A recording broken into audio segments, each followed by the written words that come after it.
টাঙ্গাইল হরিনাথের মিউজিয়ামে ঘরে বেড়াতে আসতে চান তাহলে তাকে কুমারখালী বাস স্ট্যান্ডে আসতে হবে। পরবর্তীতে ভ্যান অথবা অটোতে টাঙ্গাইল হরিনাথে পৌঁছাতে 15 থেকে 10 টাকা একজনের ভাড়া নেওয়া হবে, তাহলে সে টাঙ্গাইল হরিনাথে পৌঁছাবে। কতটুকু সময় লাগতে পারে? সময় 5-7 মিনিট লাগবে। গিয়েছেন টাঙ্গাইল হরিনাথের বাড়ি? হ্যাঁ, আমরা অনেকে গেছি এবং অনেকে নিয়ে তাদের স্থানে পৌঁছা দিয়ে আইছি। অনেকে দূর দূরান্ত থেকে আসে টাঙ্গাইল হরিনাথে। আসে কুমারখালী বাস স্ট্যান্ডে নামবে সোজা চলে আসবে কুমারখালী গণমোড় থেকে আসছে পশ্চিমে যাবে হচ্ছে টাঙ্গাইল হরিনাথের বাড়ি। হ্যাঁ, টাঙ্গাইল হরিনাথের বাড়ি আগে গেলে তারপরে আসতে হবে টাঙ্গাইল হরিনাথ জাদুঘরে আসতে হবে, কুমারখালী পৌরসভার পাশে। হ্যাঁ, সেখানে আসতে হবে। ভাড়া বাস স্ট্যান্ড থেকে কুন্ডুপাড়া 20 টাকা ভাড়া নেবে টাঙ্গাইল হরিনাথের বাড়ি। ওখান থেকে আবার জাদুঘরে নেবে 10 টাকা। কিন্তু এখন দুই জায়গা এটা সরকারি ভাবে এখন আলাদা হয়ে গেছে, এই জন্য আর কি। তাহলে টাঙ্গাইল হরিনাথের মিউজিয়ামটা কোথায়? এটা কুমারখালী পৌরসভার পাশে, আর তার বাড়িটা? বাড়িটা কুন্ডুপাড়ার ভিতরে। ওকে, ধন্যবাদ আপনাকে। ধন্যবাদ। প্রিয় দর্শক শ্রোতা, আমি চলে এসেছি টাঙ্গাইল হরিনাথ মিউজিয়ামের ঠিক সামনে। এই যে দেখতে পাচ্ছেন আপনারা ব্যানার, সাংবাদিক টাঙ্গাইল হরিনাথ স্মৃতি জাদুঘর।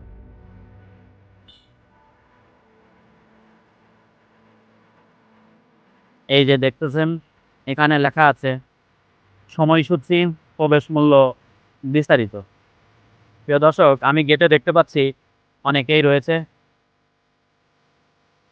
দেখতে এসেছে হয়তোবা। আপু, আপনারা কি দেখতে এসেছেন? আজকে নাকি শুনলাম বন্ধ, তো এই বিষয়টা কি আপনারা জানতেন না? প্রিয় দর্শক শ্রোতা, আমার মতো এদেরও একই অবস্থা, তারপরেও হাসি মাখা মুখ নিয়ে ফিরে যাচ্ছে ছোট্ট ছোট্ট সোনামণি। এই সাথে আপনি কি হন? ওদের কি হন? এর ফুফু। প্রিয় দর্শক, আসলে কিচ্ছু করার নেই, ছুটিটা এমন দিনই দিয়েছে তা অনেকেরই অজানা। প্রিয় দর্শক, আরেকটি তথ্য দিব আপনাদের। রবি ঠাকুরের বাড়ি কোন দিনে ছুটি? রবিবারে ছুটি। আর এখানে টাঙ্গাইল হরিনাথের বৃহস্পতিবারে ছুটি। আচ্ছা প্রিয় দর্শক, এখান থেকে আমরা তথ্য নিলাম যে রবি ঠাকুরের বাড়ি রবিবারে ছুটি, টাঙ্গাইল হরিনাথের মিউজিয়াম বৃহস্পতিবারে ছুটি। আপনি এই দিনে আসলেও দেখতে পাবেন না ভিতরের দৃশ্যগুলো। দুঃখ ভারাক্রান্ত মন নিয়ে ফিরে যেতে হচ্ছে। প্রিয় দর্শক, অন্য কোনো দিন সময় সুযোগ হলে আমি আপনাদের দেখাবো ভিতরের দৃশ্যগুলো কি রয়েছে, দেখতে কেমন, তার বিস্তারিত বলতেছে। আমি চেষ্টা করছি বাইরে থেকেই আপনাদের একটু দেখানোর। বাউন্ডারির গণ্ডি পেরিয়ে যাওয়ার মতো সাধ্য আমার নেই, তারপরেও আপনাদের দেখাচ্ছি আমি। একটু লক্ষ্য রাখুন, ওই যে দেখতে পাচ্ছেন মেন মিউজিয়াম, তার পাশে রয়েছে এটি একটি পাঠাগার। আর আপনি মেন মিউজিয়ামে ঢুকতেই এরকম পেয়ে যাবেন টাঙ্গাইল হরিনাথের একটি মুরাল, আর তার পাশ দিয়ে আপনাদের যেতে হবে মেন যে মিউজিয়াম সেটাতে। আপনার প্রবেশ মূল্য মাত্র 10 টাকা, আর 10 টাকার বিনিময়ে আপনি ঘুরে যেতে পারবেন কুমারখালীতে অবস্থিত টাঙ্গাইল হরিনাথের মিউজিয়াম। এই যে টিকিট কাউন্টার, এখান থেকে আপনি টিকিট সংগ্রহ করতে পারবেন। চলুন আমরা এক ফাঁকে দেখে আসি জাদুঘর পরিদর্শনের সময়সূচি।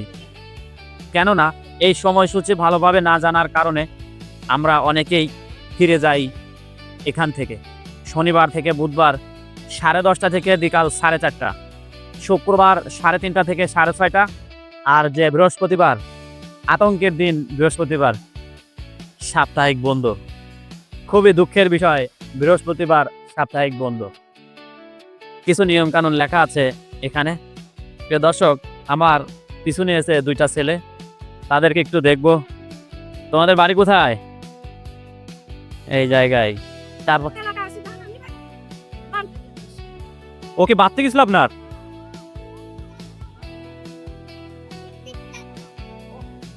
আচ্ছা, তোমাদের বাড়ি কোথায়? ভিতরে গিয়েছো কখনো? কেমন দেখতে ভিতরে? অনেক সুন্দর। তুমি কি কখনো ভিতরে গিয়েছো? গেছি। কেমন দেখতে? ভিতরে অনেক সুন্দর। অনেক সুন্দর। হ্যাঁ, কি কি রয়েছে ভিতরে? ভিতরে অনেক ছবি, অনেক বই, এবং ওখানে সাদা কালার মেশিন আছে। আর কি আছে যদি বলতে? আরো হচ্ছে অনেক কিছু আছে, অত কিছুর নাম আমি জানি না। ঠিক আছে, তোমাকে ধন্যবাদ। প্রিয় দর্শক, ছোট্ট একটি বাবু আসলে সুন্দর কথা বলেছে এবং কথাগুলো খুবই মজার, আকর্ষণীয়, ভালো লেগেছে আমার। হবে না কেন, এটা তো কুষ্টিয়া, বইয়ের ভাষায় রচিত যতগুলো কথা রয়েছে এই কুষ্টিয়ার ভাষায় রয়েছে সমস্ত কথাগুলো।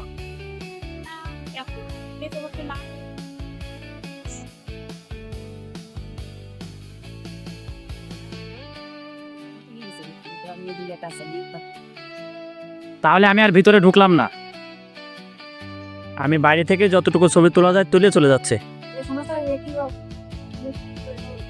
বুঝতে পারছি, তবে সমাধিটা কি আমাকে দেখানো যায়? না, এখন সমাধিটা এমনকি যাতে দেখো যে